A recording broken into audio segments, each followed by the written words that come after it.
Irmãos, antes de eu começar a pregar, eu não trouxe o livro, carambolas. Vou trazer semana que vem. Não trouxe. Não trouxe. Queria recomendar um livro muito bom para os irmãos. É Política segundo a Visão Bíblica, que é do Wayne Grudem. E eu acho sensacional. E você precisa, acredito de todo o coração que você precisa, vai ser uma bênção se você puder adquirir. Se os líderes, você, talvez, ou você que gosta de ler, puder adquirir, eu tenho um, só que eu já está meio emprestado e posso emprestar para quantos pedirem. Só pedir. Mas se você puder, principalmente nesses dias que nós estamos vivendo, dias tão turbulentos, e aí já dou o link para a minha pregação de hoje. Eu tenho quase fazer uma explicação do porquê eu vou pregar sobre isso. Romanos 13. Romanos 13.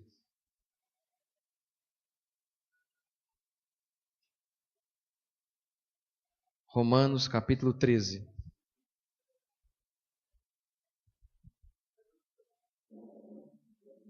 Romanos capítulo 13.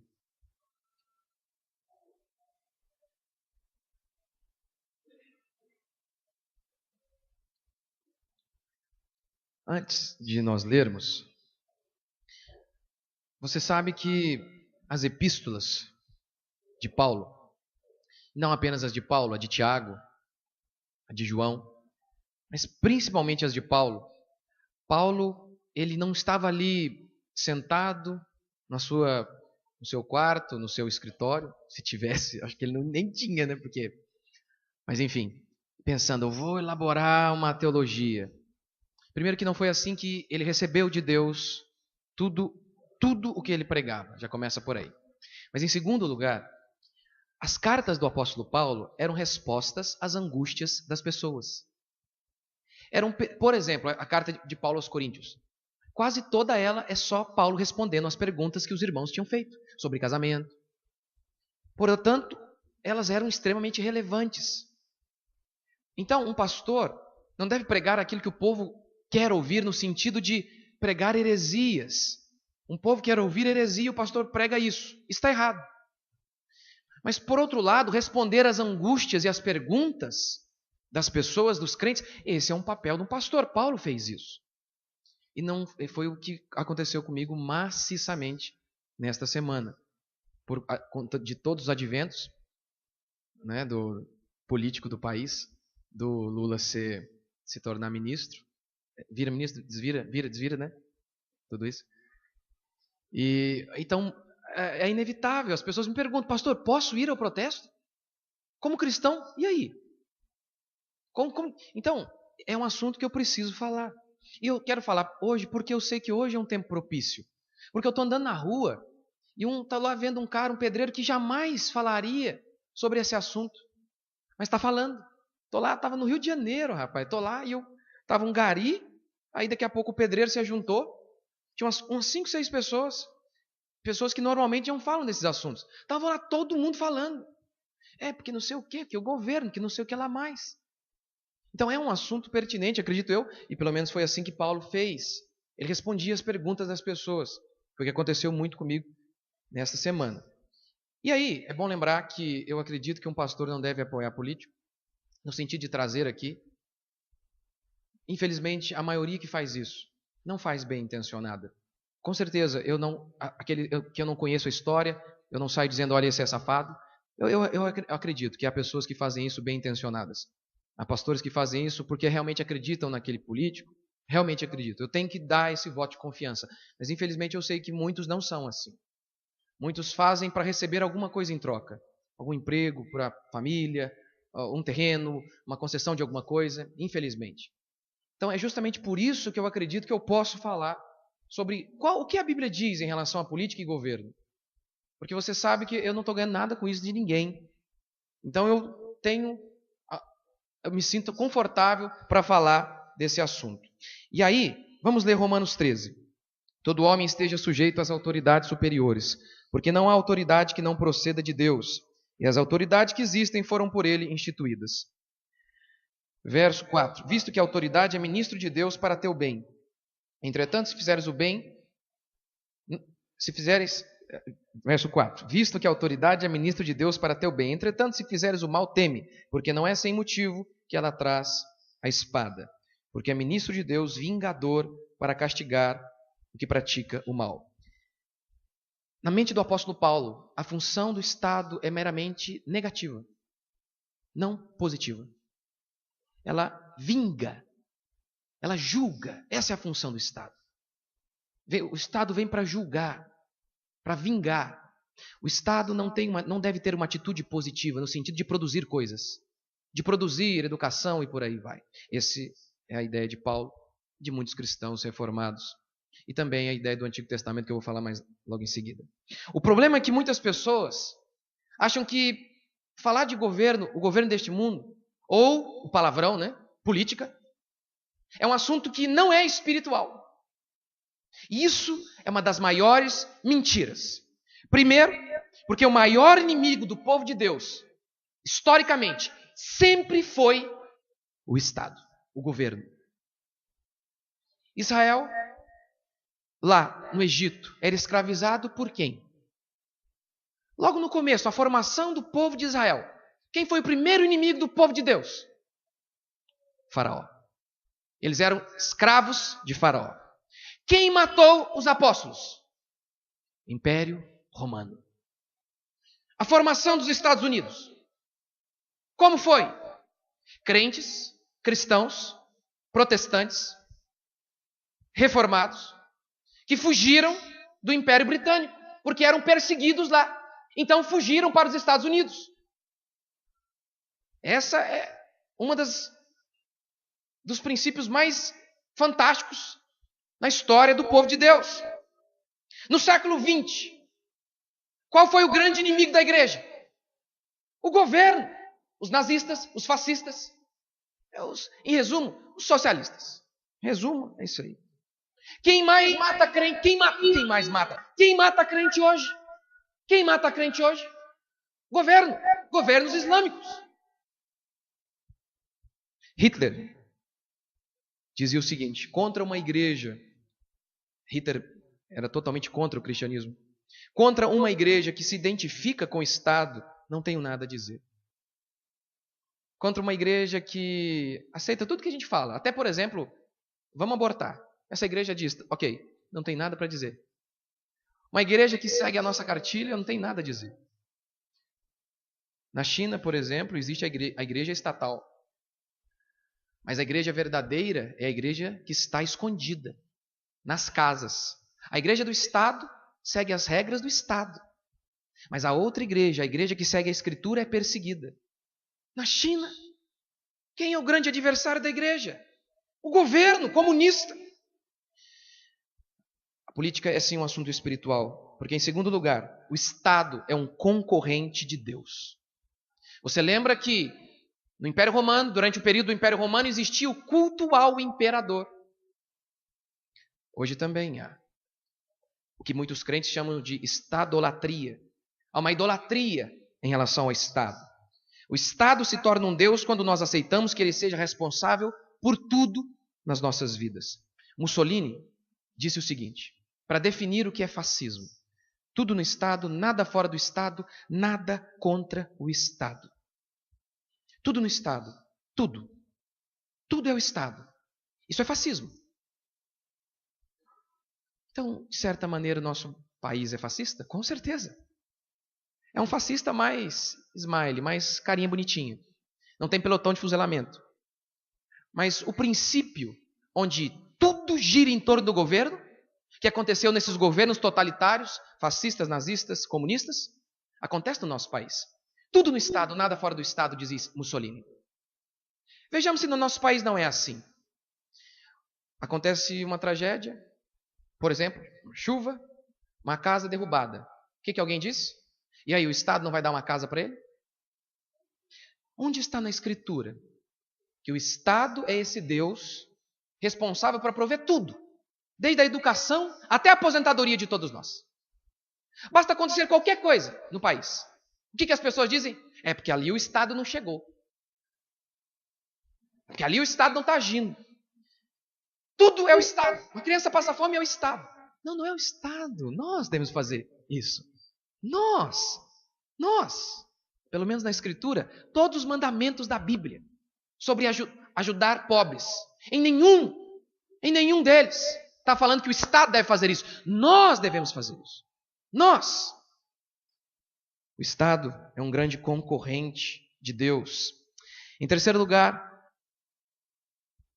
é um assunto espiritual falar de governo, de política, porque um governo ruim torna as pessoas moralmente horríveis. Quando você lê a história dos reis de Israel, para aqueles que acham que a Bíblia não fala sobre política, rei é um tipo diferente de governo que o nosso. O nosso é uma república. Dos bananas, mas é. Lá era uma monarquia. Era um modelo diferente, mas para aqueles que dizem que na Bíblia não se fala de governo, tá lá, um livro inteiro, 2 livros só sobre reis. E 1ª e 2ª Crônicas contando as histórias dos reis. E sempre começa assim. Nasceu fulano de tal. Ele fez o que era mal perante o Senhor. E aí começa a falar tudo aquilo que ele fez de ruim. Logo em seguida se diz, e o povo foi junto. Quase sempre era assim. O rei ruim, o povo também seguia. Se levantava um bom rei, o povo se convertia. Que coisa! Eu não lembro eu não sei se você pode testificar como eu, mas eu tenho 33 anos. Na minha época, quando eu tinha 12, ser safado, menino safado, é ter a coragem de dar um beijo, uma bitoca na menina de 14 anos. Hoje, menina com 14 anos, meu amigo, já saiu com todo mundo. Você acredita mesmo que essa geração nasceu com um DNA mais podre? Todos eles? De 20 anos para cá, todo mundo assim decidiu nascer meio torto.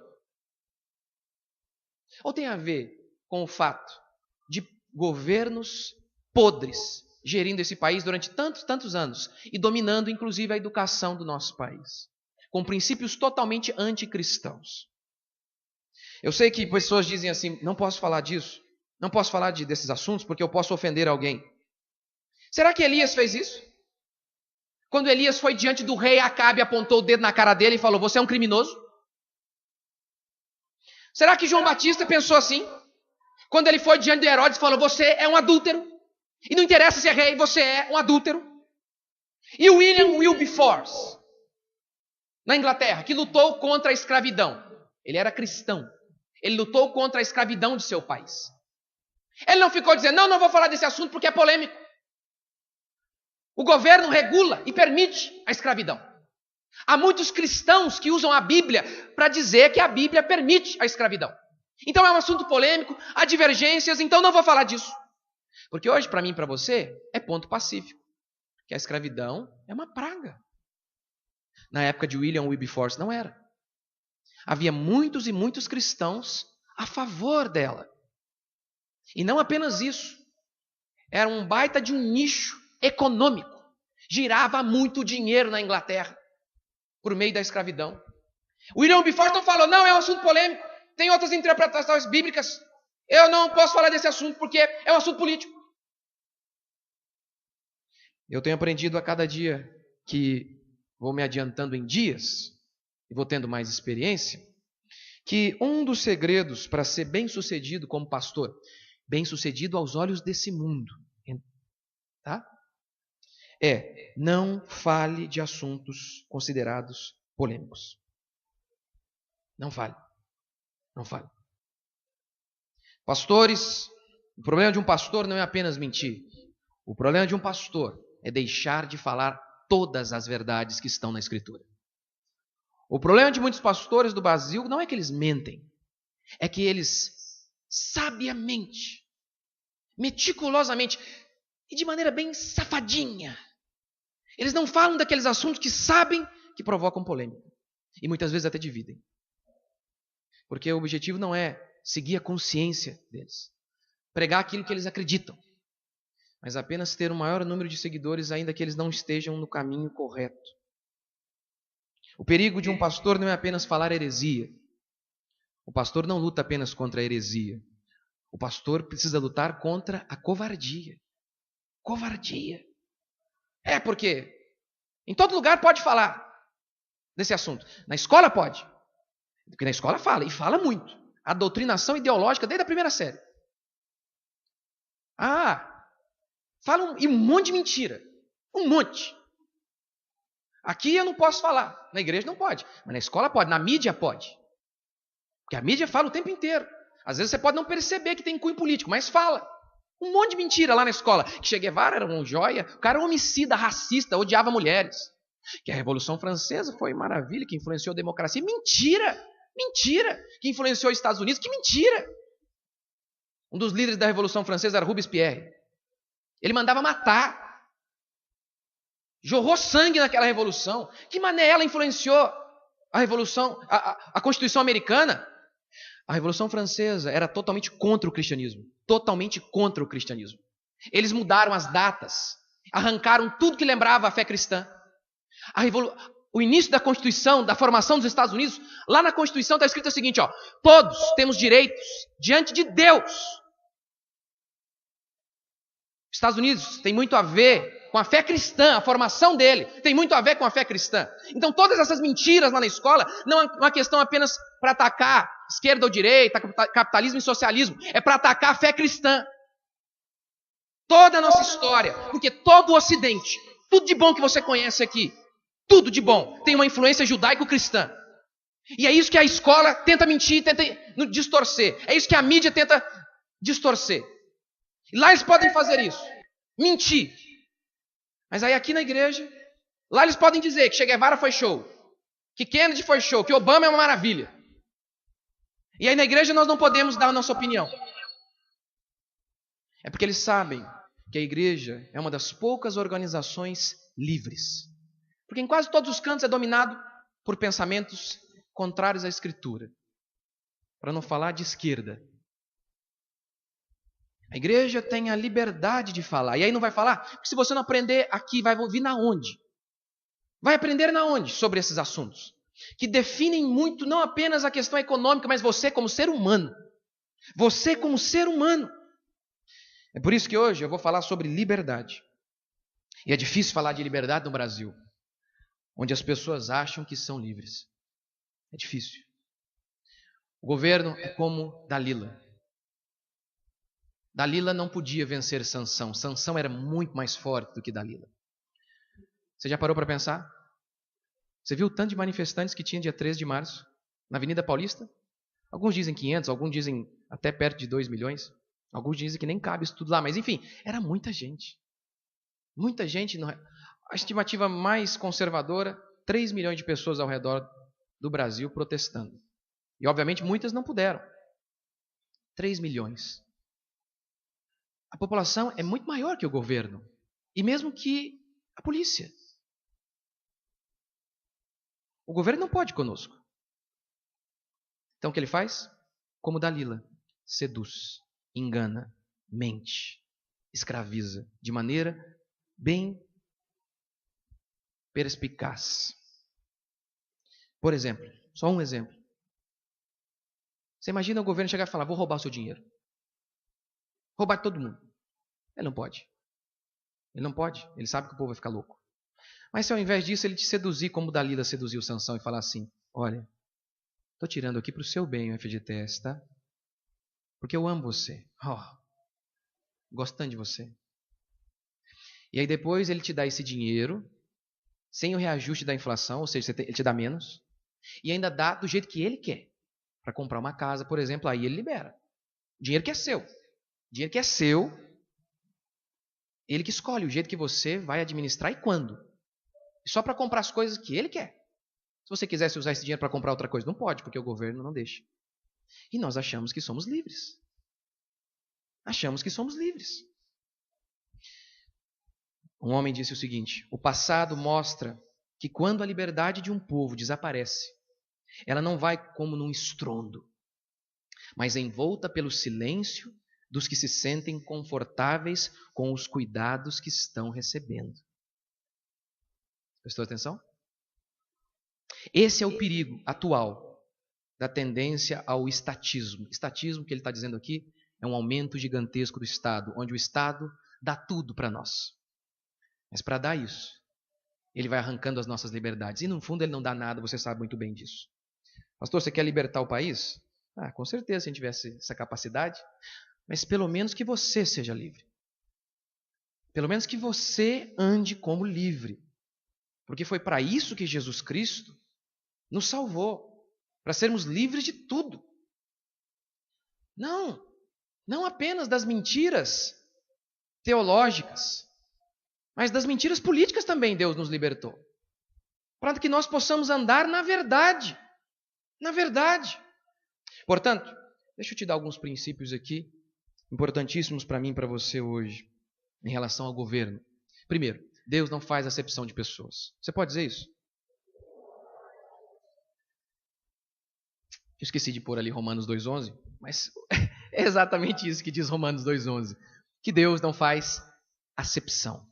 Deus não tem preferências. Deus não tem aquele negócio de eu gosto mais de branco do que de negro, mais de asiático do que de latino. Deus não tem isso. Alto ou magro, rico ou pobre. E aí deixa então começar com a seguinte frase. O Estado não deveria proteger mulheres, crianças, negros ou religiosos. Agora você vai matar eu, né?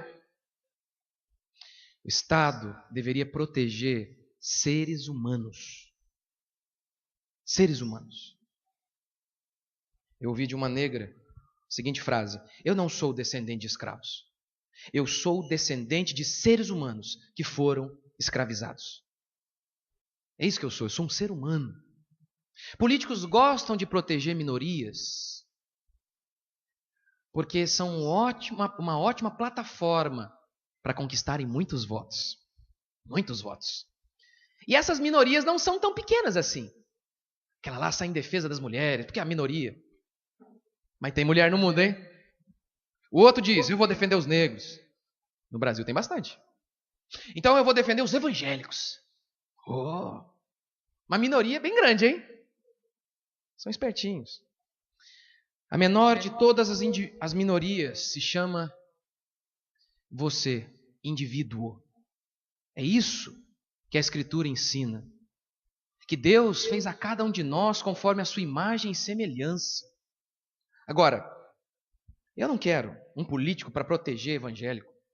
Eu quero um político para proteger a liberdade religiosa de todos. Para que eu abra a boca e diga que católico, se não se arrepender e ficar se prostrando diante de imagem, vai para o inferno. Então ele defenda também o católico de falar que eu sou divisivo, que eu sou arrogante, todas essas coisas. Eu quero isso. É isso. Eu não quero privilégios. Nós não devemos querer privilégios. Mas é isso que o nosso país, esse governo podre ensina. Esses marxistas que ficam o tempo inteiro dividindo a gente. Entre rico e pobre. Entre negro e branco e homem e mulher. O tempo inteiro querendo dividir a gente. Jogando um contra o outro. Sabe para quê? Para que então ele possa aparecer como salvador dos oprimidos. Vou te dar um exemplo. O governo é o responsável pelo caos econômico do nosso país. O governo é o responsável pela inflação. Mas ele fica dizendo que o responsável pela inflação são os empresários. Mentira. Só uma questão óbvia. Lembra naquela época, plano cruzado, aquelas coisas todas? O preço subia, a inflação a milhões. Subia astronomicamente toda hora. Veja, se a culpa é dos empresários, se eles que gostam de subir o preço das coisas, antigamente você ia de manhã ao supermercado, à noite já tinha subido o preço. Se a culpa é dos empresários, então por que eles subiam tanto no passado e agora sobem menos o preço? Porque, ora, se eles que gostam de subir o preço e é maravilhoso para eles, eles deveriam continuar subindo exorbitantemente hoje também. Mentira! O preço das coisas sobe porque o governo é responsável pela inflação, quando fica injetando moeda demais e mais outras coisas. Mas aí, ele diz que a culpa é dos ricos, malvadões. E então, sabe por que ele diz isso? Aí ele divide entre rico e pobre o mundo. Entre burguesia e proletariado. Sabe para quê? Sabe por que ele fica jogando um contra o outro? Para que ele então apareça como o Messias e Salvador dos pobres. E então ele vai lá e tem que tomar conta da fábrica. Ele diz, agora eu vou tomar conta da fábrica. Se eu não tomar conta da fábrica, eles vão oprimir vocês, esses malvadões aqui. Mentira! Eles querem nos dividir para ter mais poder ainda. Querem que a gente tenha ódio um em relação aos outros. Martin Luther King vivia com certeza num país, uma época dos Estados Unidos muito negra, muito terrível, onde um negro não poderia usar o mesmo banheiro de um branco. Um absurdo. Então ele fez o seu famoso discurso.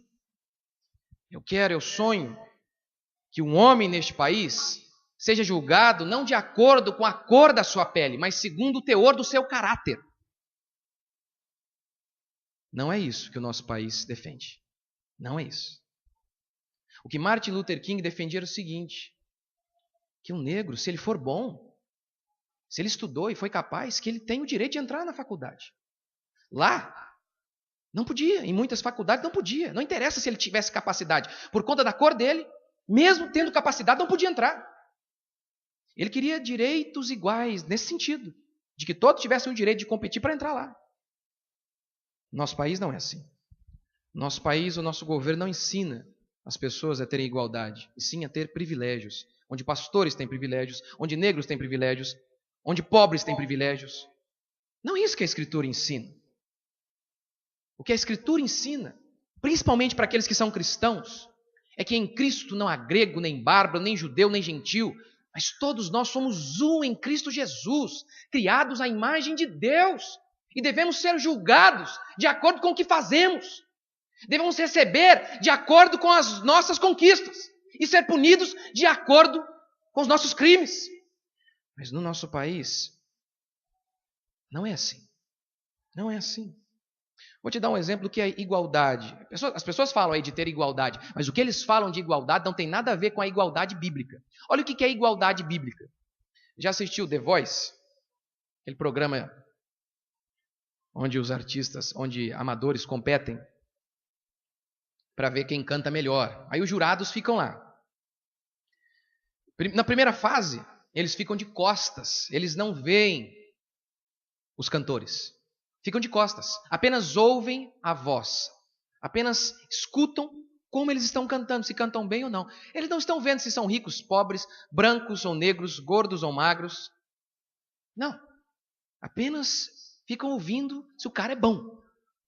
Por isso, até uma freira conseguiu ganhar. Porque a mulher cantava demais. Mas realmente, fala a verdade. Se eles olhassem antes, ficaria um pouquinho mais complicado de julgar. Fala a verdade, uma freira aqui? Mas ganhou. Isso que é igualdade de acordo com a Escritura. Você não olha a raça nem nada. Você olha se ele fez por merecer ou não. Não interessa se ele é pobre. Roubou, tem que ir para cadeia. Ah, mas tadinho dele, ele roubou para... né? Ah, tadinho. É jaula. E se ele é rico? Também. Mas no nosso país, um menino esfaqueia um médico na Lagoa Rodrigues de Freitas e ele ainda é vítima. Ele é vítima. Não, ele é um criminoso. Então, igualdade é isso, à luz da Escritura. Agora, olha a igualdade, como o nosso governo ensina. O nosso governo ensina assim, ó. O cara, o jurado lá do The Voice, ele está de costas. Ele não está vendo quem está lá. Aí ele faz o seguinte, ele vira primeiro, antes do cara começar a cantar. Aí se ele olha e fala, é negro, pode entrar, não precisa nem cantar. Pode entrar. Ah, é pobre? Pode entrar, porque tadinho. É isso que eles ensinam. Aí você fala, pastor, você é contra a cota? Eu sou contra a injustiça. Aí com certeza alguém vai dizer assim, pastor, mas e as injustiças que tem nesse mundo? Pessoas nascem pobres, pessoas nascem com defeito. Com certeza. Com certeza. Eu, por exemplo, sou injustiçado. Eu vou ficar careca, já estou. Eu não queria. Eu sou magrelo, minha canela é fina, eu sou feio. E aí? A vida é assim. O governo também vai resolver isso para mim. Meu pai nasceu pobre. O pai dele morreu, caiu uma árvore em cima dele, morreu. Minha avó era semi-analfabeta. E aí? O governo agora é Deus para resolver todos esses problemas? Só Deus pode resolver todas essas injustiças. Só Deus. Quando o governo quis resolver essas coisas todas, que não tem solução hoje, prometendo fazer um paraíso na terra, ele fez um inferno. O comunismo fez isso. Só tem um remédio hoje para todas essas injustiças: trabalho duro. Meu pai nasceu pobre. Sabe onde meu pai morava? Nova Brécia. A cidade lá tem 5.000 habitantes, mais ou menos. 5.000 habitantes, acho que não chega nem a isso. Tem umas 2, 3 ruas, sem sacanagem. Sério, tem ali um centrinho, uma avenidinha principal, só. Só isso. Tem nada, tinha nada. Meu pai nunca viu o pai dele. Com 16 anos morou na favela da Rocinha. Dormia num Fusca que ele tinha. Vendeu a única casa que ele tinha para começar um restaurante e conquistou 3 restaurantes. É por isso que eu estou aqui hoje. A vida é injusta. E como que a gente faz hoje? Hoje. Só tem um jeito. Trabalhar, trabalhar e trabalhar. Acreditar no milagre de Deus e na bênção de Deus sobre nós. Não tem outro caminho. Não tem outro caminho. Deus vai recompensar todas as injustiças. Com certeza Ele vai. Por isso eu creio em Deus e creio no céu. Do contrário, quem pode resolver todos os problemas? Eu sei que alguns vão dizer ainda assim, mas pastor, e a justiça social? Toma cuidado, quando o político começa a falar de justiça social, fica com medo. Porque em nome da justiça social eles cometem todo tipo de injustiça. Essa é uma regrinha básica, só abrir um parênteses, essa é uma regrinha básica de político safado. Eles falam uma coisa e logo em seguida eles podem contradizer aquela. Por exemplo, eles falam, eu amo as crianças. E logo em seguida eles falam, por isso vamos matar a criança, vamos abortar. Essa é uma regrinha para você identificar esses caras. E a justiça social e a dívida histórica com os negros, que foram escravizados. Tá, e a dívida histórica com os brancos? Porque a palavra escravo vem de eslavos, povo branco. Judeus eram brancos, foram escravizados. Povos de todos os tipos foram escravizados. E aí, como é que você vai voltar no ponto histórico para saber, para medir exatamente isso? De que maneira? De que maneira? Me explica. Como? Para sair aí perambulando para cada família para saber se aquele ali é só vagabundo mesmo, não tem nada porque não trabalha, ou se realmente foi... Como que você vai fazer isso? Me explica. Quem, em sã consciência, qual ser humano consegue fazer isso? Não tem jeito. Não tem jeito. Por isso, vou repetir o que eu falei aqui à exaustão quando eu preguei sobre governo há meses atrás. Que o crente, ele é abençoado porque ele come do trabalho das suas mãos. Não tem outro caminho. Eu queria dar um caminho fácil para você, mas não tem. Não tem. Segundo,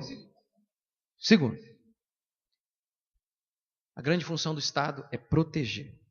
Você pode dizer isso? A grande função do Estado. Aqui diz o texto que a função do Estado era vingar o mal, proteger. O Estado de Israel foi constituído quando o povo entrou em Canaã. Lá chegando, o que aconteceu foi que as terras foram divididas entre cada família. E algumas cidades chamadas cidade de refúgio, que era uma espécie de cadeia, foram dadas ao Estado. Só isso. A função do Estado era basicamente prover religião, porque era um governo teocrático, religião e segurança para o povo.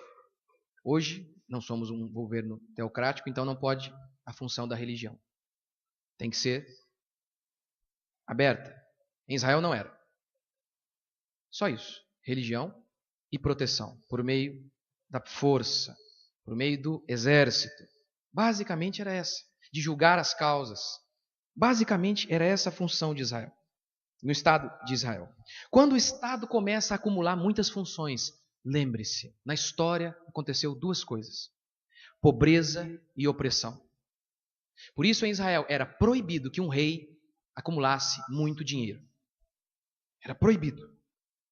Pastor Salomão, outro dia eu explico, se eu der conta. Mas está lá em Deuteronômio, está lá na Escritura, era proibido que um rei em Israel acumulasse muito dinheiro. Quando o Estado acumula muitas funções, gera pobreza e opressão. Por que ele quer dar coisas grátis para mim e para você? Para ele ter mais dinheiro. Você sabe o tanto de dinheiro que gira no MEC? É por isso que ele não quer largar o osso. E ele não dá nada para mim e para você. Não dá educação de verdade. Por que ele não quer abandonar? Ele quer dar saúde para nós. Olha o tanto de dinheiro que gira no Ministério da Saúde. É muito dinheiro. É por isso que eu fico constantemente na nossa mídia, que não é bíblica, é contrária à fé cristã. Ela sempre diz assim, o governo tem que fazer mais escola, menos presídio. Discordo. A função do governo é fazer presídio, não escola. O governo deve fazer fórum, deve construir fórum, delegacia, presídio. O governo não deve empregar médico, professor, mas sim policial e juiz. Policial e juiz. Lembra disso? O governo não presta para prestar serviço. Como disse Milton Friedman, se o governo for responsável para administrar o deserto do Saara em 5 anos, vai faltar areia. O governo não presta para prestar serviço. Só faz a comparação básica aí do privado e do público. Via de regra, o privado é sempre melhor que o público. Sempre.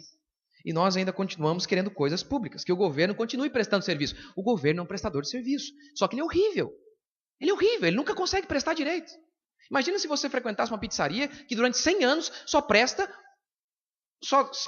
entrega uma pizza horrível. Você ainda continuaria voltando e falando, eu quero essa pizzaria. Você mudaria de pizzaria. E você pensa assim, mas é porque no Brasil que é assim, né? Porque nos Estados Unidos é não. O governo é ruim em qualquer lugar. Para prestar serviço é. Semana passada, inauguraram nos Estados Unidos eu não lembro o que foi exatamente, mas eu só lembro do seguinte. O governo que estava administrando a construção da obra, é uma obra bem grande. 7 anos de atraso e gastou muito mais do que esperava. Você já viu isso em algum lugar? Aí você acha, não, tá vendo? Porque lá o governo é mais... O governo não presta para prestar serviço. É que a gente acha que é grátis. A gente foi enganado. Saúde pública é grátis. Só no estado de São Paulo, se não me falha a memória, uns 3, 4 anos atrás, foi gasto mais ou menos R$380 por pessoa. Cada um de nós pagamos 380 conto, cada um, por cabeça aí, em média, por pessoa para ter saúde, para ter educação grátis. Não era melhor devolver o dinheiro para você que você procurasse uma escola privada de acordo com o que você quiser? Não era muito melhor? Mas para que dar o nosso dinheiro para eles, saber que grande parte do dinheiro vai ser desviado para eles comprarem alguma casinha em algum lugar aí, Atibaia, Guarujá. E a outra parte vai pro ralo mesmo. A outra parte vai pro ralo. É burrice. É simplesmente burrice. E ainda a mídia vem e fala assim, é porque o Brasil gasta pouco com educação. Mentira. Aí a gente aplaude e fala, é verdade, tem que gastar mais. Sabe o que significa isso? Cobrar mais imposto. Não, mas aí não quero. Aí não tem jeito. Não tem outro jeito. O governo pega o seu dinheiro prometendo prover serviços. Ele presta um serviço horrível e que eu não quero. Por exemplo, eu estava em Ubatuba e a prefeitura de lá pagou show grátis para a galera. Aí nós estávamos lá. Aí começou a mulher cantando lá. Horrível. No meu gosto. Dos outros lá, com certeza, joia. Eles gostam. Uma cantora evangélica, que eu detesto. Não contra ela, nem conheço ela. Falar as músicas, não gosto das músicas. É um direito meu não gostar. Não gosto. Mas é assim, ó. É assim que acontece quando é o governo que presta um serviço. É um rapazinho lá em Brasília, 2 ou 4, 5, tentando dar um pacote para 190 milhões de pessoas, cada um com um gosto diferente. Aí dá isso aí, ó. Aí os gostos dele. Meu irmão estava me dizendo que em Dubai, na escola, o cara é obrigado a lutar jiu-jitsu, que tem lá no jiu-jitsu lá. Obrigado, não sei, mas tem lá no curricular, lá na educação física, jiu-jitsu. Por quê? Porque o Sheik é doido, o Sheik gosta de jiu-jitsu, então todo mundo vai fazer jiu-jitsu aqui, ué. Seu filho é magrelinho e não gosta? Interessa. O Sheik gosta. É um absurdo. É simplesmente um absurdo. Não seria melhor ele dar o dinheiro para mim? Eu vou até o show que eu quero? De um Fernandinho, por exemplo. Aí eu escolheria. Não é mais fácil? Quem sabe melhor o que fazer com o seu dinheiro que você? Quem sabe melhor? Os Estados Unidos é melhor que o nosso país? Não é porque o governo lá é melhor. É porque o governo lá é menor. Quanto menor o governo, melhor é o governo. É claro que o Obama e uma série de outros esquerdistas que gostam de um governo grande e inchado querem a cada dia aumentar o tamanho do governo. Mas esse é um princípio cristão, com certeza. O Estado não produz riqueza. Por que deveria administrá-la? Olha o que diz Provérbios. O rei justo sustenta a terra, mas o amigo de impostos a transtorna. Em outra passagem, essa mesma passagem na versão da linguagem de hoje diz o seguinte, que o rei que cobra muitos impostos afunda o país. Mais ou menos isso, estou parafraseando. Sempre que um rei ou um presidente, alguém quer cobrar muito imposto, diz o texto, Pode ter certeza, ele está mal intencionado. Todo brasileiro quer menos imposto, porém quer mais serviço. Quer saúde grátis, mas menos imposto. Não dá. Não tem como. Imagina a sua filha. Ela fala que ela quer mais roupa, mas gastar menos. Não tem jeito. Não tem como. Não funciona. Não funciona. Quando você pede algo para o governo, você está pedindo que ele bata a sua carteira. Você está dando autorização. Pode vir aqui bater minha carteira. É isso. É isso. Cuidar dos pobres, nós devemos cuidar. Nós devemos ajudar. O governo diz que vai fazer isso. Ele diz, não, vamos arrancar o dinheiro e dar para você. Hoje mesmo uma pessoa me criticou muito por isso. Dizendo que aquilo que eu prego é que eu odeio os pobres. Esse é o discurso, que a esquerda eles amam os pobres. Eles amam. Amam mesmo? Eles amam porque eles gostam de manter eles na pobreza. É por isso. Por isso. Porque fala a verdade. O cara vem com esse discurso, vamos arrancar do fulano para dar para o pobre. Quem que pode ir contra um negócio desse, né? Olha lá o rapaz, aí mostra a foto de uma criança passando fome, né? Quem que pode ir contra isso? Mas é verdade? O dinheiro vai para os pobres? Primeiro que isso é um princípio que eu vou pregar daqui a pouco, isso é roubo. Mas é verdade? Vai para eles? Vai nada. Vai nada. O discurso é muito bonito, mas não funciona. Eles não fazem, é mentira. Eu ouço direto história de empresário que doa dinheiro. Eu não lembro de políticos. Eles gostam tanto dos pobres, né? Eu não me lembro de político dizendo que doou dinheiro. Eu estou mais acostumado a ver história de gente que deixou de político que arrancou dinheiro da saúde lá, a criança morrendo. Mas mesmo assim ele arrancou. Mas o discurso era isso, que ele amava os pobres. Não precisamos de um Messias político. Não precisamos de um Messias, já temos o nosso, Jesus. Nós precisamos é de liberdade. Liberdade. Lembre-se disso. Nenhum governo pode te tirar da miséria. O máximo que ele pode fazer é dar liberdade para que você faça isso por si mesmo. Nenhum governo pode te tirar da miséria. O máximo que ele pode fazer é te dar liberdade para que você faça isso por si mesmo. Liberdade é ter o direito de fazer o que eu quero com aquilo que é meu. Mas sempre que o Estado aumenta de tamanho, essa liberdade vai sendo perdida. Sempre que o Estado aumenta de tamanho, nós corremos risco. Todos nós. Principalmente a igreja. Principalmente a igreja. Terceiro princípio que você deve compreender, que a Escritura fala de maneira muito clara. A defesa da propriedade privada. Você pode dizer isso? Claro que eu estou falando da casa, de você ter uma casa, ter o direito de ter uma casa. Mas não apenas isso. Estou falando de empresa, de propriedade privada. De um empresário ter o direito de administrar aquilo que é dele. É dele, meu Deus. Se ele ganhou de maneira ilícita, que seja preso.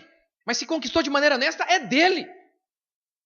Em Israel, havia leis sérias, seríssimas, para proteger a propriedade. Por exemplo, era proibido invadir terra dos outros. Proibido. Lá, MST, cadeia. Em 1 Reis 21, a Bíblia diz que o rei Acabe quis a vinha de Nabote. E ele confiscou a propriedade alheia. Diz o texto que o profeta Elias foi até ele. Porque Deus o enviou. E falou, você vai morrer. Ó, os cães vão lamber o seu sangue. E o engraçado é que Acabe já tinha feito bastante coisa ruim. Aí nessa hora que invadiu a propriedade de Nabote e matou Nabote, aí Deus falou, agora perdi a paciência. Agora, ele podia ser rei.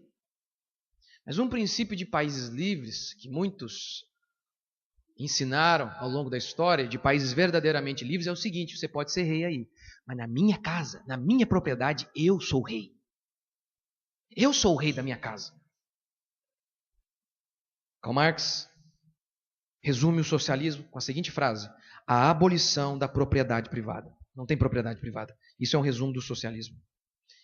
E aí também é um resumo de toda a pobreza e ditadura em países comunistas. Ditadura e pobreza acontece quando se acaba com a propriedade privada. Como que se acaba a propriedade privada? O governo é o dono. O governo passa a ser o dono. O problema do Lula não é o triplex. O problema do Lula e do PT é que eles não respeitam propriedade privada.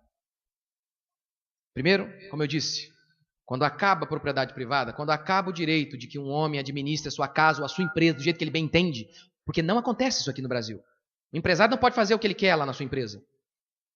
Nem nós podemos fazer o que quisermos, o que desejamos na nossa casa. Não há respeito à propriedade privada. O resultado é sempre pobreza. Sempre pobreza. Por quê? Porque falta produtividade. Quando o governo começa a tomar os nossos bens, começa a invadir as nossas casas e empresas, a falta de produtividade. O primeiro exemplo clássico é o que aconteceu na formação no começo dos Estados Unidos. Alguns homens chegaram nos Estados Unidos e ali, logo naquele começo, houve um socialismo. Aquela comunidade decidiu que tudo que eles produzissem iria para um fundo comum, coletivo. E todo mundo ia compartilhar aquilo. Todo mundo. Mesmo aquele cara que trabalhasse 8 horas por dia, ou aquele que trabalhasse 2 horas, todo mundo ia compartilhar o mesmo. É claro que a ideia é que todo mundo trabalhasse igual, mas você sabe que não funciona assim, ninguém é igual. Ninguém é igual. Ninguém tem o mesmo QI, ninguém tem a mesma força. Você sabe que não funciona. Resultado é que depois de alguns meses, tinha um monte de gente morta. Por quê? Simples. Simples. Já que não tinha propriedade privada, era tudo coletivo, tudo em nome do coletivo. O cara que trabalhava mais, ele percebia, pô, eu trabalho mais e ganho a mesma coisa, não compensa trabalhar mais então. E o que trabalhava pouco falava, poxa, eu ganho igual o outro, não compensa trabalhar mais, vou continuar trabalhando pouco. Em alguns meses tinha um monte de gente morta. Por quê? Porque não tinha comida. Mais de 100 milhões de pessoas morreram no século passado por meio do comunismo, a maioria de fome. Muitas fuziladas, mas muitas de fome. Muita de fome. Como na Venezuela, que falta tudo. Então, eles enviaram um líder lá, e ele então privatizou. Ele falou, olha, cada um fica com um pedacinho de terra, cada um cuida do que é seu. Pronto. Ninguém mais morreu. Ninguém mais morreu.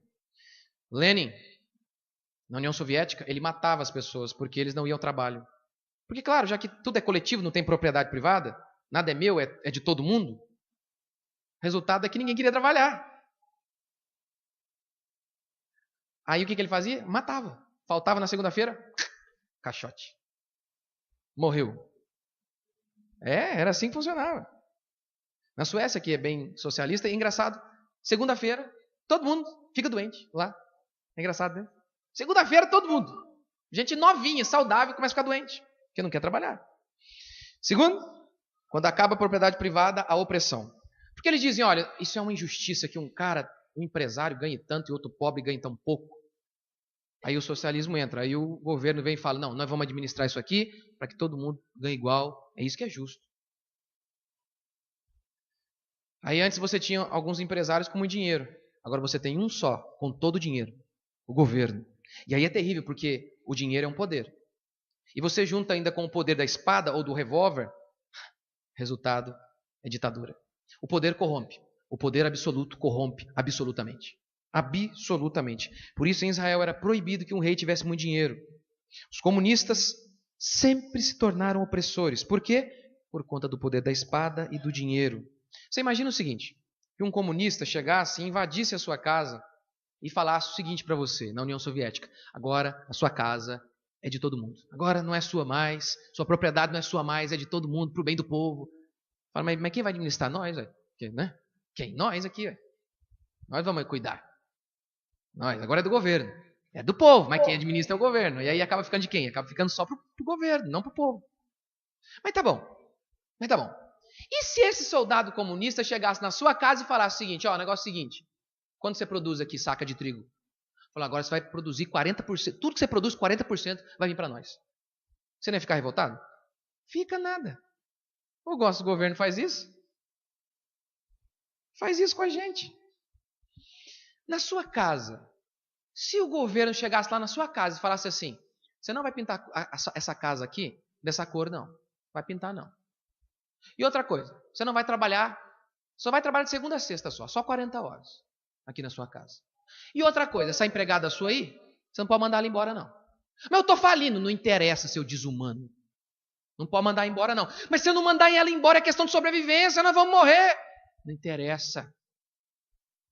Você não ficaria revoltado?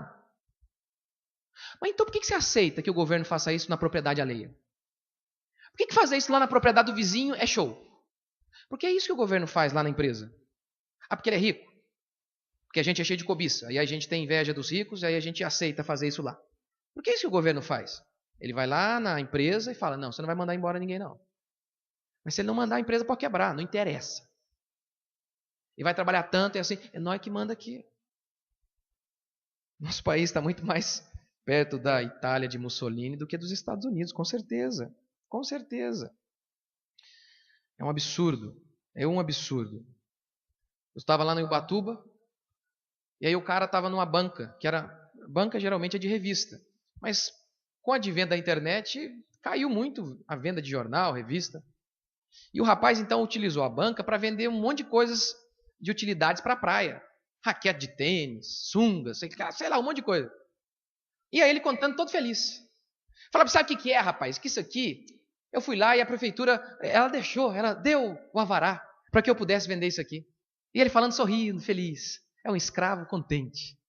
Falei, meu, o negócio é seu, você comprou, e o governo determina o que você pode ou não vender. É um absurdo. É um absurdo. É um absurdo. Eu não posso roubar. Eu não posso roubar. Eu não posso chegar aqui e olhar para o natalício ou para qualquer alguém. Para você, vai. E eu faz de conta que o William é pobre. Quebrado, está devendo para todo mundo. Eu não posso chegar e roubar o seu dinheiro e dar para ele. Posso? Não posso fazer isso. Mas por que, quando o Estado faz, deixou de ser roubo? O 7º mandamento diz, não furtarás. Em qual passagem da Escritura se diz que, sendo o Estado, ele pode furtar? Mesmo com um nobre motivo. Por isso, para mim, esse papinho de distribuição de renda não é polêmico. Não, pastor, isso é um assunto polêmico, não fala disso. Para mim não é polêmico. Roubo é roubo. Mesmo que seja o Estado fazendo, mesmo sendo com pseudo motivos puros. Roubo é roubo. A diferença é que vem com nomes bonitos de distribuição de renda. É roubo. É roubo. Na minha casa entra quem eu quero. Eu canto as músicas que eu quero. É assim. Se eu estiver cantando uma música lá em casa que algumas pessoas não gostam, simples, elas não são obrigadas a irem lá. Na empresa é a mesma coisa. Você não é obrigado a trabalhar lá. Agora, o governo não tem que ficar lá metendo regras. Não tem, é meu. Como que pode aquilo que é meu, o governo determinar? Como, por exemplo, ele determina até se o cara é obrigado, não, você vai ter que vender com cartão de crédito. Mas o empresário tem que pagar 3% e tem que vender o mesmo preço, pelo mesmo preço. Isso é um absurdo. Fala, não, pastor. Se você estiver vendendo um produto na OLX, você tem uma prancha, um skate, uma bicicleta, você aceitaria que o governo falasse, não, você não vai vendendo por esse preço, não. E outra coisa, se vender no cartão de crédito, mas eu tenho que pagar 3% para a operadora, não quero saber, vai ter que vender pelo mesmo preço. Você ia aceitar? Então por que você aceita que faça nos outros? Não tem um princípio bíblico que diz que nós devemos desejar para os outros o que nós desejamos para nós? Não está pela Escritura essa ideia de fazer para os outros o que nós também queremos? É o que diz a palavra de Deus. Pastor, mas tem muitos patrões que são exploradores, que ganham pouco. Com certeza existem. Mas a melhor solução para isso se chama mercado livre e não governo interferindo. Só um exemplo que eu já dei aqui. Tem só um supermercado aqui em Guará. Qual que é o resultado? Atendimento ruim, patrão pagando pouco, preços caros. Então o governo faz o quê? Ele interfere. Aí ele domina aquele supermercado. Antes você tinha um patrão explorador. Agora você tem um governo explorador. Muito pior. Qual que é o segredo para melhorar? Condição de todo mundo, dos pobres e de todo mundo. Não é o governo interferindo. É o mercado livre, concorrência. Aí você abre um outro mercado. Deixa livre para abrir vários e vários mercados. Porque o governo é um dos grandes responsáveis para não permitir a concorrência. Por exemplo, a telefonia, ela só não é melhor porque o governo proíbe, boicota. Só tem 4 operadoras aqui nos Estados Unidos, tem várias, dezenas. Só não é melhor por conta do próprio governo. Ele é o grande culpado. E aí, claro, essas empresas ficam ricas. Então, se aquele outro mercado abre um outro mercado e abre um outro mercado, o resultado é o quê? Os preços começam a cair, aquele patrão ruim fala, se eu não aumentar o salário desses caras aqui, ele vai trabalhar no outro lugar. Essa é a solução capitalista, ou que eu acredito também bíblica. No Egito, quando o Estado foi dono de tudo, o resultado é que o povo de Israel e todo o mais se tornou escravo, escravo, escravo. Quanto mais rico o Estado for, mais pobre você será. Já estou encerrando. Quarto, liberdade de expressão, que tem a ver conosco como igreja, fundamental. Põe lá, Tito 1:11. Paulo fala para Tito sobre uns carinha lá que falava besteira. É preciso fazê-los calar, porque andam pervertendo casas inteiras. Deixa eles falar, não. Parece contraditório? Eu já vou explicar. Liberdade de expressão está intimamente ligada à propriedade privada. E isso é importantíssimo para nós que somos cristãos, porque nós precisamos pregar. Porque o evangelho necessita ser pregado. A Bíblia conta a história de que Paulo foi proibido de falar. A história conta que tentaram proibir Lutero de falar. E muitos outros cristãos foram mortos por aquilo que falavam. Foram perseguidos pelo Estado por aquilo que falavam, por aquilo que pregavam. Agora, se nós devemos, num Estado democrático de direito, clamar por liberdade de expressão, se nós queremos liberdade para falar o que pensamos, nós também devemos dar liberdade para que os outros falem o que eles pensam. E aí, Walter Williams diz o seguinte: é fácil defender a liberdade de expressão quando as pessoas estão dizendo coisas que julgamos positivas e sensatas. Mas o nosso compromisso com a liberdade de expressão só é realmente posto à prova quando estamos diante de pessoas que dizem coisas que consideramos absolutamente repulsivas. A liberdade de expressão é legal, todo mundo prega ela quando todo mundo está falando aquilo que você concorda. O segredo da liberdade de expressão é permitir que os outros falem absurdos. Como, por exemplo, vou te dar alguns exemplos. O Porta dos Fundos. É um site, é um canal no YouTube que rebenta de falar mal dos crentes. E, para nós, eles cometem pecado de profanar o que é sagrado. Eles zombam de Jesus. E tem um dos vídeos, eu não vi, mas eu sei a história, onde a cena é realmente terrível, fala de Jesus e fazem todo tipo de arruaça, de zombaria, mas baixo mesmo, um negócio terrível, terrível. Com base num desses vídeos, zombando totalmente da fé cristã, um deputado evangélico, ele foi lá e entrou na justiça para que proibisse de falar aquilo lá. É claro, no Estado de Direito, ele tem o direito de fazer isso, de ir até o juiz e falar isso.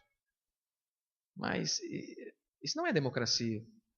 Nós não somos um país teocrático, onde a Bíblia, e somente a Bíblia, pode ser falada. Não.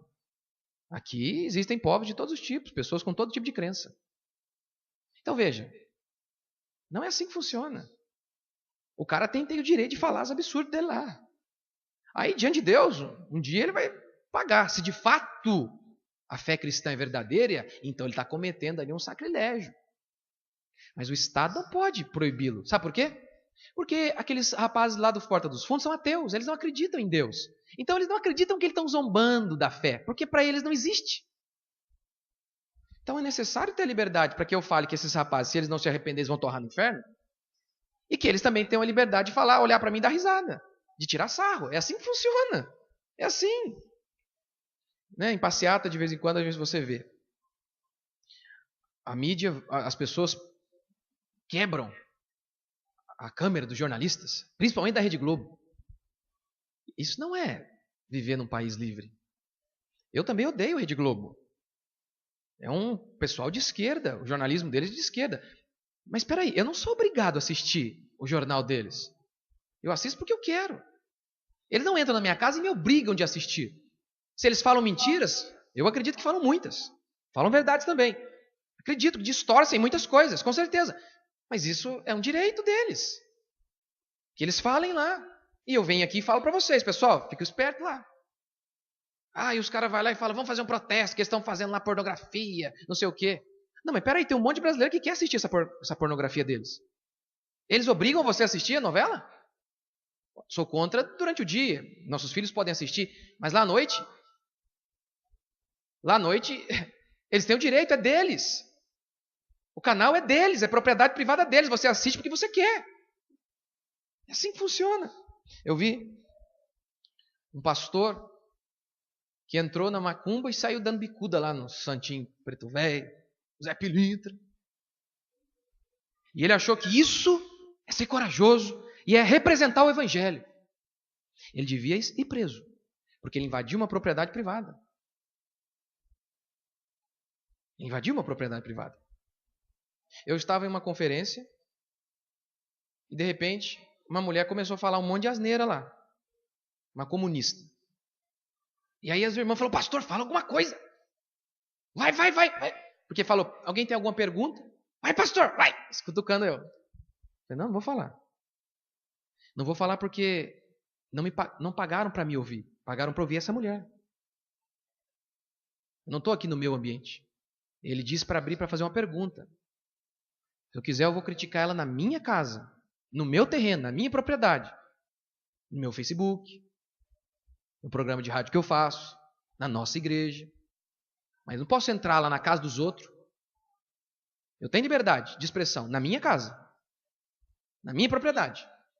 Não para invadir na propriedade dos outros. Como, por exemplo, feministas entraram num culto desse mesmo pastor, Marcos Feliciano, e ficaram lá gritando, se beijando, duas lésbicas.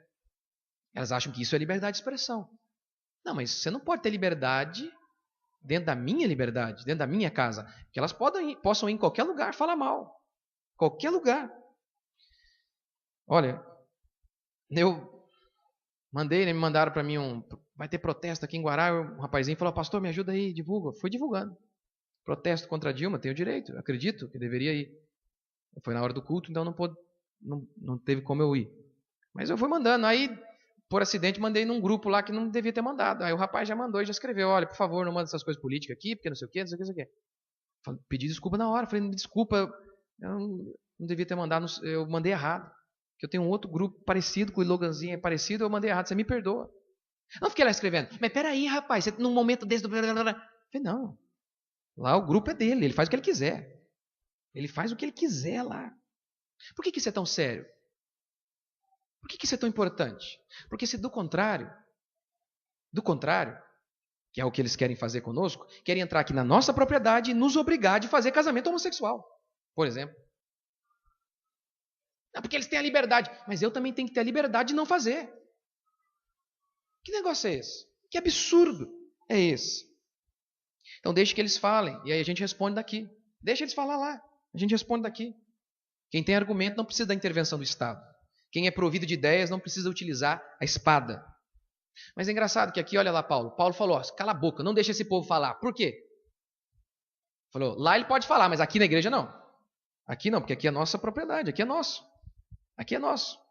Em Israel era assim também. Israel não existia falso profeta, porque não permitia, matava mesmo. O negócio não era mole, não. Olha o que diz Êxodo 19. Agora, pois, se diligentemente ouvirdes a minha voz e guardardes a minha aliança, então sereis a minha propriedade peculiar. Vocês são minha propriedade. Então, aqui na minha propriedade é assim que eu quero. Não quero homossexual aqui, Deus não permitir. Claro, se eles se arrependessem, buscassem ajuda, como aqui também. Era permitido. Se arrependessem, com certeza. Quer dizer, os pegos flagrante matava mesmo. Mas a propriedade é dele, a terra era dele, ele fazia o que ele quisesse. É o que Paulo está fazendo. O princípio continua o mesmo. A igreja é o povo de Deus. Eu não posso proibir que as pessoas se ajuntem aí na casa deles. Claro que não. A casa é deles, ele faz o que ele quiser lá dentro. Ele faz todo tipo de orgia lá dentro. A casa é dele. O problema é dele com Deus. Eu não posso, eu não sou Deus. Eu não sou Deus, não posso invadir lá e falar, não vai não. Não vai. É claro que quando envolve adotar criança, aí já é diferente, porque envolve a sociedade. Aí já é outra história. Mas eu não posso proibi-lo. Agora, assim como eu não posso proibi-lo, ele também não pode me proibir de pregar contra ele. De falar que aquilo ali é uma blasfêmia, que aquilo ali é um absurdo. Não pode. Agora, se ele vem aqui para a igreja e fala, não, pastor, eu quero ficar aqui, eu sou gay e eu vou continuar sendo gay. Fala, não, aqui não. Aqui não. Aqui é nosso. Aqui é nossa propriedade. Nós escolhemos que aqui não vamos aceitar isso, não. Que é diferente daquele cara que é homossexual, que está aqui, que quer mudar de vida. Quantas vezes ele estiver ali se esforçando, mesmo que ele tenha caído várias vezes, nós vamos ajudar todas as vezes. Eu estou falando daquele que decididamente diz, não quero ajuda, eu quero é ser gay e ser crente. Eu falei, não dá. Aqui, pelo menos, não. Lembra da parábola do joio e do trigo? Jesus foi lá e plantou, semeou a semente de trigo, e o diabo veio e semeou o joio no meio. Aí então os discípulos perguntaram: mestre, podemos lá arrancar o joio? Ele falou: não, não tira não, deixa lá. Muito mal interpretada essa parábola. Olha, ele diz: está vendo, na igreja nós não podemos arrancar ninguém. Não, podemos sim, na igreja podemos. Olha lá a parábola. Jesus explica a parábola, ele diz assim: o campo é o mundo. Ele não diz o campo é a igreja. Então lá fora eu não posso. Eu não sou Deus, não posso ficar proibindo as pessoas de alguns comportamentos lá na casa dele. Eu não posso. Eu não posso. Agora aqui na igreja eu posso. Aqui na igreja nós podemos, como em 1 Coríntios 5,13 Paulo ensinou. Olha lá. Os de fora Deus os julgará. Expulsai, pois, dentre vós o malfeitor. O caso aqui era do rapaz que estava mantendo relação com a sua madrasta. Estava dormindo com a madrasta. E claro, não quis se arrepender e quis continuar. Estava atraindo o próprio pai. O que Paulo falou? Expulsa ele. O de fora eu não posso julgar, mas aqui os de dentro eu posso. É isso. Por isso que Paulo falou: aqui não. Aqui tem que tomar cuidado com o que vai falar. Está vendo o princípio?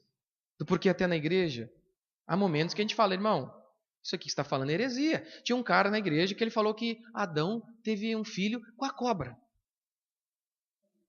Eu não sei se ele bebia o chá do Daime lá. Eu não sei. Mas eu falei: fulano, o negócio é o seguinte, vaza. Não vai ficar aqui não.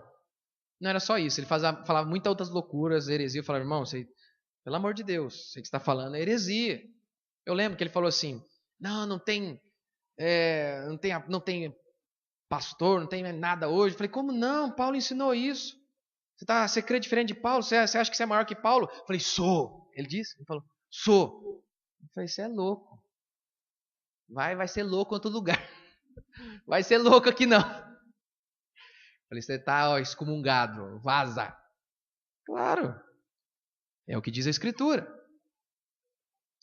Quinto e último princípio para a gente encerrar. Que eu escrevi errado ali, poderes, né? Não pode deixar assim. Isso aqui é importante não apenas para você entender o que é democracia, que é o que nós... Democracia não é o governo perfeito, mas é o que mais tem princípios parecidos com o que a Escritura ensina. Divisão de poderes.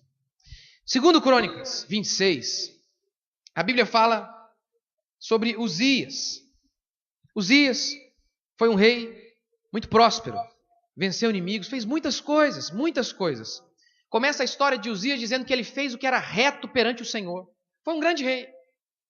Entretanto, diz o texto, que ele se orgulhou. Ele se engrandeceu, melhor dizendo. E ele quis entrar no templo para oferecer sacrifício. No Estado de Israel, tinha o rei para proteger o povo, mas também tinha a religião, só que era separado. O rei era proibido de entrar no templo e oferecer sacrifício, e isso era por conta dos sacerdotes. Então diz o texto que os sacerdotes, homens de verdade, homens da maior firmeza, falaram: não, aqui você não vai fazer isso. Então há elementos na Bíblia mostrando que um homem não podia fazer o que quisesse. Mesmo na monarquia, mesmo o rei não podia fazer o que quisesse. Quando ele fazia algo errado, Deus enviava os profetas e descia o porrete neles. Eles não mandavam, não eram Deus, não era papa não, fazia o que dava na telha. Em Atos 15, a Bíblia ensina que teve um problema na igreja e quem decidiu? Pedro, o papa, sozinho? Não. A Bíblia diz que os apóstolos e presbíteros se ajuntaram, tomaram uma decisão juntos. Em Tiago 5,14 diz que a igreja era dirigida por presbíteros, no plural, e não presbítero. Não era um pastor que sozinho fazia o que dava na telha dele. Não, a igreja era dirigida por líderes. Líderes. Isaías 33, 22, olha o que diz: porque o Senhor é o nosso juiz, o Senhor é o nosso legislador, o Senhor é o nosso rei. Que legal? Tem a ver com nossa democracia, onde os poderes são divididos entre executivo, legislativo e judiciário. Olha lá, juiz, judiciário, legislador, a Câmara e o Senado, que fazem as leis, e nas cidades os vereadores, né? E o Senhor é o nosso rei, que no nosso caso é o presidente ou o prefeito. Está vendo? Olha que coisa interessante. Você sabia que esse texto foi usado por cristãos nos Estados Unidos para defender a divisão de poderes? Como assim, pastor? Olha o que ele está dizendo ali. Jesus é juiz, é rei e faz lei. Deus é isso. Porque Deus é perfeito. Deus pode acumular todas as funções, porque Ele é perfeito. Nós não. Nós somos malignos. Muito poder é certeza de ditadura. C.S. Lewis diz o seguinte: sou democrata porque acredito na queda do homem. Democrata aqui não no sentido americano, tá? Do Partido Democrata lá. Democrata no sentido de acreditar na democracia, na divisão dos poderes. Não podemos aceitar que um homem tenha todo o poder. Por isso que é tão grave o que o PT fez em relação, por exemplo, ao mensalão. O executivo comprou todo o legislativo, quase todo. E eles querem também controlar o STF, o judiciário. Por isso que é um absurdo esse partido. Não é uma questão de eu ser de A ou de B, é que eu sou a favor da Bíblia. E o que a Bíblia ensina é que o poder, ele corrompe, com certeza. Mas o poder absoluto, ele corrompe absolutamente. Essa frase não é bíblica, mas com certeza está carregada de princípio bíblico. Paulo, ele dizia que ele era o pior dos homens. Paulo, um homem de Deus. E ele dizia, sou o pior dos pecadores. É engraçado que na história do mundo, os piores homens foram aqueles que se achavam com as motivações certas, que eles nunca tinham inveja, que eles nunca tinham motivações erradas. Os piores homens foram aqueles homens que se acharam os mais sábios e melhores que os outros. Na história sempre foi assim. Duvida? O que o Lula falou esses dias aí? Que ele é o homem mais honesto do país. Aí já viu, hein? Na história sempre foi assim também. Sempre foi assim. Homens que se achavam, não, o povo precisa de mim porque eu sou puro. Isso aqui não é apenas para influenciar você a votar, que você vote em partidos que não são ditatoriais, mas que você também frequente uma igreja que é assim, onde o pastor não é papa, onde o pastor ele não faz o que dá na telha, onde o pastor não é um imperador, como acontece em muitas igrejas. Tem várias igrejas, aí tem aquela lá que é a Roma, é o império. Aí ali o império, o pastor que às vezes, o nome não é imperador, é outro, é apóstolo, é profeta, é vice-deus, alguma coisa assim. E ele manda em tudo, todo o dinheiro ali, domina tudo, tudo é dele, ele que dá conta de... aqui não tem esse negócio não.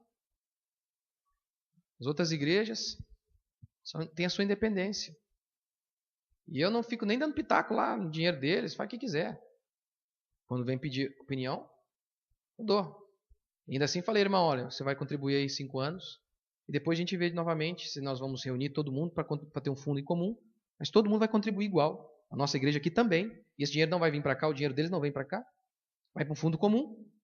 Vai para o fundo comum, onde todo mundo, para nós abrirmos a igreja. Por enquanto, tem vindo para cá. E é no que eu falei com ele, o nosso Rafael lá em Moreira César, por exemplo. Que eu não sou, isso aqui não é império. Onde eu sou o chefão e... Não, eles são livres. Porque isso aqui não foi eu que fundei, isso aqui não é meu, isso aqui eu não sou dono. Isso aqui é de Deus, o Senhor Jesus é que é o rei dessa igreja. Amém ou não? É Ele que manda. Isso também influencia você lá na sua casa. Por isso que Deus colocou 2. Sei, alguns, infelizmente, não têm a oportunidade hoje de estarem 2 lá na sua casa. Mas é o marido e a esposa. Você não tem que ser aquele ditador. Você, o homem é o cabeça, mas isso não significa dizer que é aquele homem ditatorial, que a mulher, tadinho, parece um cachorrinho com o rabo entre as pernas. Não é assim, não é isso que a Escritura ensina. Semana mesmo minha esposa está grávida. Nós ficamos sabendo essa semana que é uma menininha. E aí meu filho desandou a chorar a hora que ficou sabendo. Aí eu fui e falei, filho, tá bom. Aí não parava. Falei, filho, não sei o quê. E ele... E ele chora com gosto, irmãos. Se é para chorar, ele fala, vamos chorar mesmo. Eu fiquei ali um bom tempo, beleza. Mas chegou uma hora que ele não parava. Aí eu fiquei perdendo a paciência, eu dei um chacoalhão nele.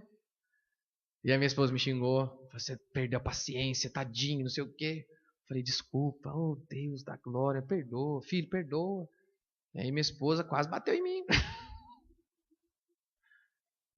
Não, mas aqui quem manda sou eu, você vai...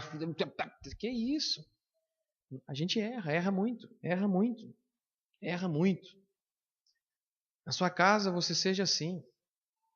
E que você possa olhar para o que acontece hoje e se lembrar que o que acontece hoje, com certeza é o juízo de Deus sobre nós. sobre nós. Porque muitos, a maioria de nós, nunca esteve preocupado com nada.